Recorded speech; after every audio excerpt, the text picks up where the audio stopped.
मुरली अमृत की धारा है धारा, जो देती दुखों से किनारा। मुरली अमृत की धारा है धारा, जो देती दुखों से किनारा। भूले जीवन में हो जाए शिव बाबा मुरली में समझाए। भूले जीवन में हो जाए शिव बाबा मुरली में समझाए। तुम्हें देव। ओम शांति। आज की तारीख है 17 अप्रैल 2022 की अव्यक्त वाणी। Revise date 25/3/1990 Madhuban. सर्व अनुभूतियों की प्राप्ति का आधार पवित्रता। आज स्नेह के सागर बाप दादा अपने चारों ओर के रूहानी बच्चों के रूहानी फीचर्स देख रहे हैं। हर एक ब्राह्मण बच्चे के फीचर्स में रूहानियत है, लेकिन नंबरवार है, क्योंकि रूहानियत का आधार पवित्रता है। संकल्प, बोल और कर्म में पवित्रता की जितनी जितनी धारणा है, उसी प्रमाण रूहानियत की झलक सूरत में दिखाई देती है। ब्राह्मण जीवन की चमक पवित्रता है। निरंतर अतीन्द्रिय सुख और स्वीट साइलेंस का विशेष आधार है पवित्रता। पवित्रता नंबरवार है तो इन अनुभूतियों की प्राप्ति भी नंबरवार है। अगर पवित्रता नंबर 1 है तो बाप द्वारा अनुभूतियों की प्राप्ति भी नंबर 1 है। पवित्रता की चमक स्वतः ही निरंतर चेहरे पर दिखाई देती है। पवित्रता की रूहानियत के नैन सदा ही निर्मल दिखाई देंगे। सदा नैनों में रूहानी आत्मा और रूहानी बाप की झलक अनुभव होगी। आज बाप दादा सभी बच्चों की विशेष यह चमक और झलक देख रहे हैं। आप भी अपने रूहानी पवित्रता के फीचर्स को नॉलेज के दर्पण में देख सकते हो, क्योंकि विशेष आधार पवित्रता है। पवित्रता सिर्फ ब्रह्मचार्य को नहीं कहा जाता, लेकिन सदा ब्रह्मचारी और सदा ब्रह्मचारी अर्थात ब्रह्मा बाप के आचरण पर हर कदम में चलने वाले, उसका संकल्प, बोल और कर्म रूपी कदम नेचुरल ब्रह्मा बाप के कदम पर कदम होगा। जिसको आप फुट स्टेप कहते हो, उनके हर कदम में ब्रह्मा बाप का आचरण दिखाई देगा। तो ब्रह्मचारी बनना मुश्किल नहीं है, लेकिन यह मन वाणी कर्म के कदम ब्रह्मचारी हो, इस पर चेक करने की आवश्यकता है। और जो ब्रह्मचारी हैं, उनका चेहरा और चलन सदा ही अंतर्मुखी और अतीन्द्रिय सुख वाला अनुभव होगा। एक है साइंस के साधन और ब्राह्मण जीवन में है ज्ञान के साधन। तो ब्रह्मचारी आत्मा साइंस के साधन व ज्ञान के साधन के आधार पर सदा सुखी नहीं होते, लेकिन साधनों को भी अपनी साधना के स्वरूप में कार्य में लाते। साधनों को आधार नहीं बनाते, लेकिन अपनी साधना के आधार से साधनों को कार्य में लाते। जैसे कोई ब्राह्मण आत्माएं कभी कभी कहते हैं, हमें यह चांस नहीं मिला, इस बात की मदद नहीं मिली, यह साथ नहीं मिला, इसलिए खुशी कम हो गई, अथवा सेवा का स्वयं का उमंग उत्साह कम हो गया। पहले पहले तो बहुत अतीन्द्रिय सुख था, उमंग उत्साह भी रहा, मैं और बाबा, और कुछ दिखाई नहीं दिया। लेकिन मेजॉरिटी 5 वर्ष से 10 वर्ष के अंदर अपने में कभी कैसे अनुभव करने लगते हैं। इसका कारण क्या है? पहले वर्ष से 10 वर्ष में उमंग उत्साह 10 गुना बढ़ना चाहिए ना, लेकिन कम क्यों हो गया? उसका कारण यही है कि साधना की स्थिति में रह साधनों को कार्य में नहीं लगाते। कोई ना कोई आधार को अपनी उन्नति का आधार बना देते हैं और वह आधार हिलता है तो उमंग उत्साह भी हिल जाता है। वैसे आधार लेना कोई बुरी चीज नहीं, लेकिन आधार को ही फाउंडेशन बना देते हैं। बाप बीच से निकल जाता है और आधार को फाउंडेशन बना देते हैं। इसलिए हलचल क्या होती?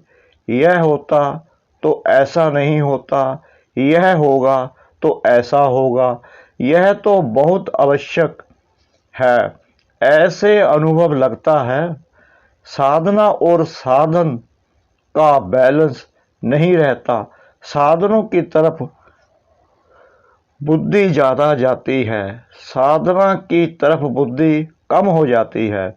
इसलिए कोई भी कार्य में, सेवा में बाप की ब्लेसिंग अनुभव नहीं करते और ब्लेसिंग का अनुभव ना होने के कारण साधन द्वारा सफलता मिल जाती है तो उमंग उत्साह बहुत अच्छा रहता, और सफलता कम होती तो उमंग उत्साह भी कम हो जाता है। साधना अर्थात शक्तिशाली याद, निरंतर बाप के साथ दिल का संबंध। साधना इसको नहीं कहते कि सिर्फ योग में बैठ गए, लेकिन जैसे शरीर से बैठते हो वैसे दिल, मन, बुद्धि एक बाप की तरफ, बाप के साथ साथ बैठ जाए। शरीर भल यहाँ बैठा है, लेकिन मन एक तरफ, बुद्धि दूसरी तरफ जा रही है, दिल में और कुछ आ रहा है, तो इसको साधना नहीं कहते। मन, बुद्धि, दिल और शरीर चारों ही साथ साथ बाप के साथ समान स्थिति में रहे, यह है यथार्थ साधना। समझा? अगर यथार्थ साधना नहीं होती तो फिर आराधना चलती है। पहले भी सुनाया है, कभी तो याद करते हैं लेकिन कभी फिर फरियाद करते हैं। याद में फरियाद की आवश्यकता नहीं। साधना वाले का आधार सदा बाप ही होता है, और जहाँ बाप है वहाँ सदा बच्चों की उठती कला है। कम नहीं होगा, लेकिन अनेक गुना बढ़ता जाएगा, कभी ऊपर कभी नीचे। इसमें थकावट होती है। आप कोई भी हलचल के स्थान पर बैठो तो क्या होगा? ट्रेन में बहुत हिलने से थकावट होती है ना। कभी बहुत उमंग उत्साह में उड़ते हो, कभी बीच में रहते हो, कभी नीचे आ जाते हो, तो हलचल हो गई ना। इसलिए या थक जाते हो या बोर हो जाते हो, फिर सोचते हैं क्या ऐसे ही चलना है। लेकिन जो साधना द्वारा बाप के साथ हैं उसके लिए संगम युग पर सब नया ही नया अनुभव होता है। हर घड़ी में, हर संकल्प में नवीनता, क्योंकि हर कदम में उड़ती कला अर्थात प्राप्ति में प्राप्ति होती रहती। हर समय प्राप्ति है। संगम युग में हर समय बाप बरसे और वरदान के रूप में प्राप्ति कराते हैं, तो प्राप्ति में खुशी होती है और खुशी में उमंग उत्साह बढ़ता रहेगा, कम हो ही नहीं सकता। चाहे माया भी आए तो भी विजयी बनने की खुशी होगी, क्योंकि माया पर विजय प्राप्त करने के नॉलेजफुल बन गए हो तो 10 साल वालों को 10 गुना, 20 साल वालों को 20 गुना हो रहा है। तो कहने में ऐसे आता, लेकिन है तो अनेक गुना।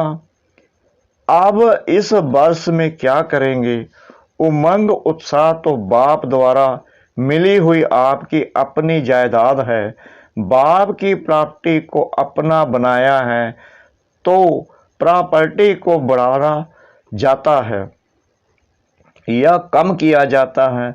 इस वर्ष विशेष 4 प्रकार की सेवा पर अटेंशन अंडरलाइन करना। पहला नंबर है सबकी सेवा, दूसरा विषव की सेवा, तीसरा मनसा सेवा, एक है वाणी द्वारा सेवा, दूसरी मनसा सेवा भी विशेष है, चौथा यज्ञ सेवा। जहाँ भी हो, जिस भी सेवा स्थान पर हो, वह सब सेवा स्थान यज्ञ कुंड हैं।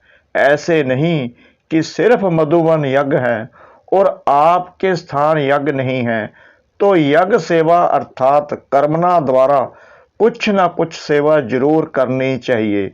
बाप दादा के पास सेवा के 3 प्रकार के खाते सबके जमा होते हैं, मनसा, वाचा और कर्मना, तन, मन और धन।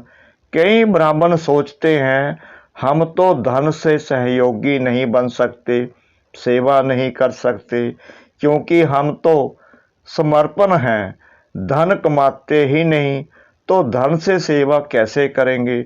लेकिन समर्पित आत्मा अगर यज्ञ के कार्य में इकोनॉमी करती है अपने अटेंशन से, तो जैसे धन की इकोनॉमी की, वह इकोनॉमी वाला धन अपने नाम से जमा होता है। यह सूक्ष्म खाता है। अगर कोई नुकसान करता है तो खाते में बोझ जमा होता है और इकोनॉमी करते तो उसका धन के खाते में जमा होता है। यज्ञ का एक एक कणा मोहर के समान है। अगर यज्ञ की दिल से यानी दिखावे से नहीं इकोनॉमी करते हैं तो उसकी मोहरें इकट्ठी होती रहती हैं। दूसरी बात, अगर समर्पित आत्मा सेवा द्वारा दूसरों के धन को सफल कराती है तो उसमें से उसका भी शेयर जमा होता है। इसलिए सभी का 3 प्रकार का खाता है। तीनों खाते की परसेंटेज अच्छी होनी चाहिए। कोई समझते हैं हम तो वाचा सेवा में बहुत बिजी रहते हैं, हमारी ड्यूटी ही वाचा की है, मनसा और कर्मना में परसेंटेज कम होती है। लेकिन यह भी बहाना चलेगा नहीं। वाणी के समय अगर मनसा और वाचा की इकट्ठी सेवा करो तो क्या रिजल्ट होगी। मनसा और वाचा इकट्ठी सेवा हो सकती है, लेकिन वाचा सहज है, मनसा में अटेंशन देने की बात है, इसलिए वाचा का तो जमा हो जाता, लेकिन मनसा का खाता खाली रह जाता। और वाचा में तो बाप से भी सभी होशियार हो। देखो आजकल बड़ी दादियों से अच्छे भाषण छोटे छोटे करते हैं, क्योंकि न्यू ब्लड है ना। भले आगे जाओ, बाप दादा खुश होते हैं, लेकिन मनसा का खाता खाली रह जाएगा, क्योंकि हर खाते की 100 मार्क्स हैं। सिर्फ स्थूल सेवा को कर्मना सेवा नहीं कहते। कर्मना अर्थात संगठन में संपर्क संबंध में आना, यह कर्म के खाते में जमा हो जाता है। तो कईयों के तीनों खाते में बहुत फर्क है और वे खुश होते रहते हैं कि हम बहुत सेवा कर रहे हैं, बहुत अच्छे हैं। खुश भले रहो, लेकिन खाता खाली भी नहीं रहना चाहिए, क्योंकि बाप दादा तो बच्चों के स्नेही है ना। फिर ऐसा उल्हना नहीं देना कि हमको इशारा भी नहीं दिया गया कि यह भी होता है। उस समय बाप दादा यह पॉइंट याद कराएगा, टीवी में चित्र सामने आ जाएगा।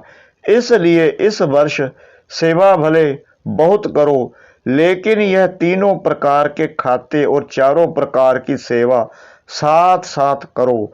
वाचा का तरफ भारी हो जाए और मनसा तथा कर्मना हल्का हो जाए तो क्या होगा? बैलेंस नहीं रहेगा ना। बैलेंस ना रहने के कारण उमंग उत्साह भी नीचे ऊपर होता है। एक तो अटेंशन रखना, लेकिन बाप दादा बार बार कहते अटेंशन को टेंशन में नहीं बदलना। कई बार अटेंशन को टेंशन बना देते हैं। यह नहीं करना, सहज और नेचुरल अटेंशन रहे। डबल लाइट स्थिति में नेचुरल अटेंशन होता ही है। अच्छा, सदा अपने चेहरे और चलन में पवित्रता के रूहानियत की चमक वाले, सदा हर कदम में ब्रह्मचारी श्रेष्ठ आत्माएं, सदा अपने सेवा के सर्व खातों को भरपूर रखने वाले, सदा दिल से अपनी उन्नति का दृढ़ संकल्प करने वाले, सदा सब उन्नति प्रति स्वयं को नंबर 1 आत्मा निमित्त बनाने वाले, ऐसे बाप के प्यारे और विशेष ब्रह्मा माँ के प्यारे, आज माँ का दिन मनाया है ना, तो ब्रह्मा माँ के राज दुलारे बच्चों को ब्रह्मा माँ की और विशेष बाप की भी दिल से याद, प्यार और नमस्ते। मधुबन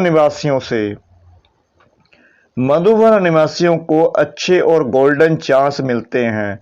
इसलिए ड्रामा अनुसार जिन्हें बार बार गोल्डन चांस मिलते हैं, उन्हें बाप दादा बड़े ते बड़े चांसलर कहते हैं।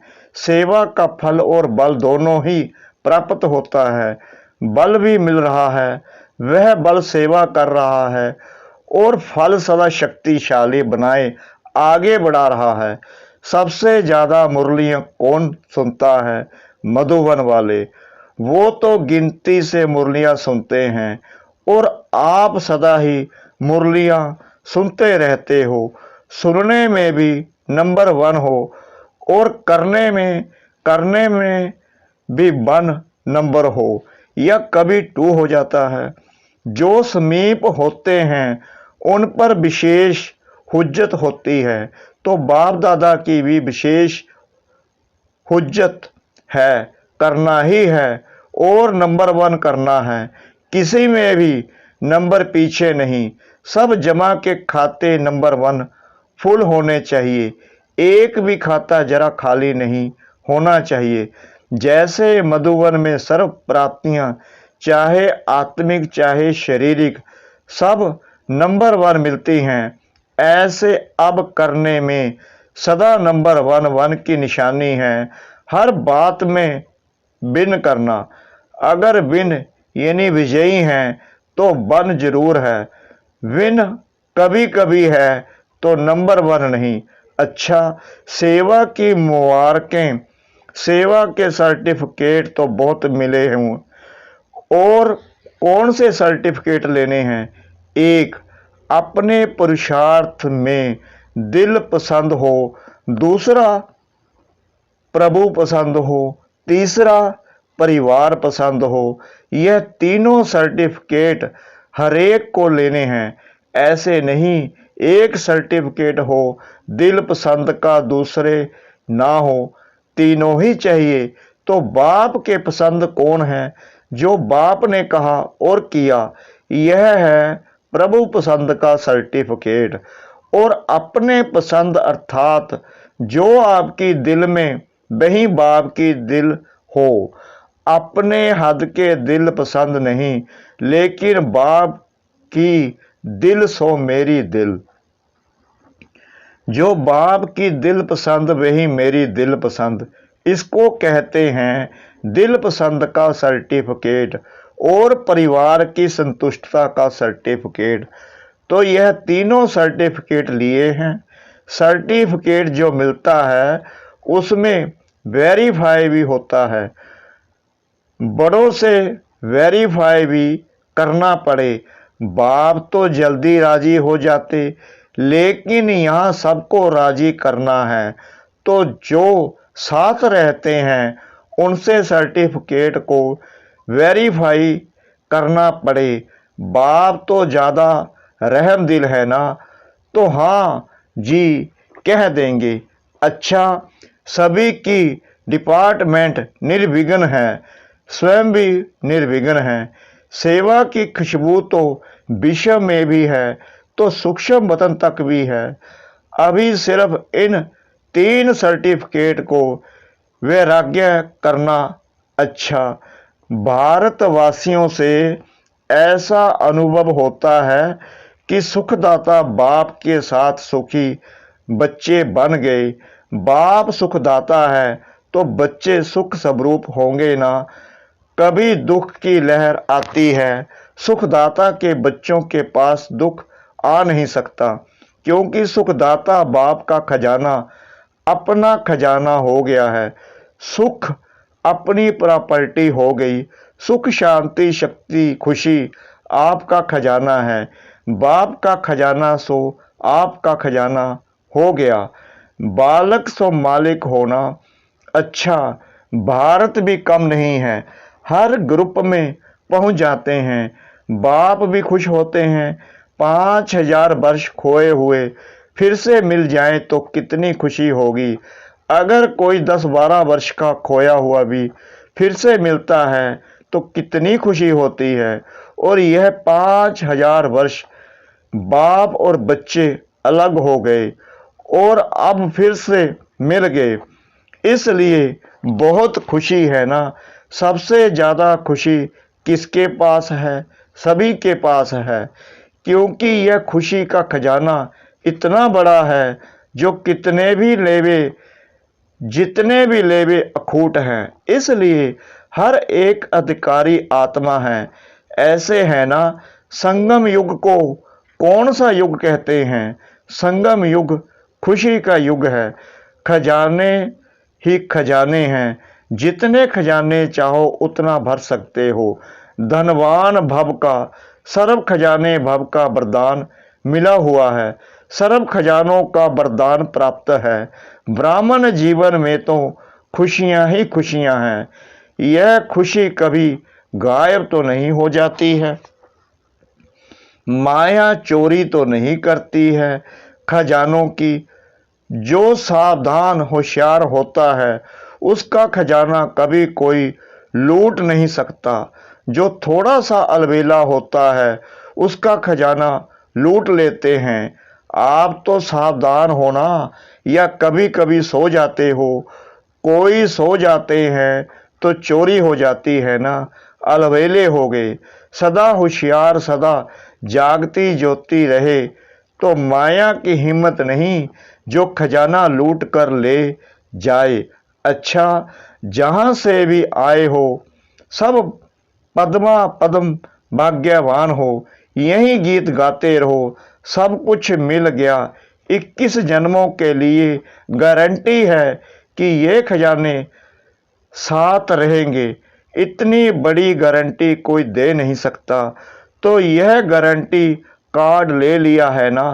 यह गारंटी कार्ड कोई रिवाजी आत्मा देने वाली नहीं है, दाता है। इसलिए कोई डर नहीं है, कोई शक नहीं है। अच्छा, मीठे मीठे सिखला दे बच्चों प्रति माता पिता बाप दादा का याद प्यार और गुड मॉर्निंग। रूहानी बाप की रूहानी बच्चों को नमस्ते। हम रूहानी बच्चों की रूहानी बाप दादा को श्रद्धा भरी प्रेम भरी नमस्ते। शुक्रिया बाबा, शुक्रिया बाबा, शुक्रिया बाबा इस मीठी मीठी मुरली के लिए। वरदान, फॉलो फादर करते हुए सपूत बन, हर कर्म में सबूत देने वाले सफलता स्वरूप भव। जो फॉलो फादर करने वाले बच्चे हैं वही समान हैं, क्योंकि जो बाप के कदम आपके कदम, जो फॉलो फादर करने वाले बच्चे हैं वही समान हैं, क्योंकि जो बाप के कदम वो आपके कदम। बाप दादा सपूत उन्हें कहता जो हर कर्म में सबूत दे। सपूत अर्थात सदा बाप के श्रीमत का हाथ और साथ अनुभव करने वाले। जहाँ बाप की श्रीमत व वरदान का हाथ है वहाँ सफलता है ही। इसलिए कोई भी कार्य करते ये स्मृति में लाओ कि बाप के वरदान का हाथ हमारे ऊपर है। स्लोगन: हीरे तुल्य ऊंची स्थिति में स्थित होकर किए गए कर्म ही मूल्यवान कर्म है। हीरे तुल्य ऊंची स्थिति में स्थित होकर किए गए कर्म ही मूल्यवान कर्म है। सूचना: आज मास का तीसरा रविवार है। सभी राजयोगी तपस्वी भाई बहनें सायं 6:30 से 7:30 बजे तक विशेष योग अभ्यास के समय अपने इष्ट देव रहम दिल दाता स्वरूप में स्थित हो भक्तों की मनोकामनाएं पूर्ण करने की सेवा करें। ओम शांति।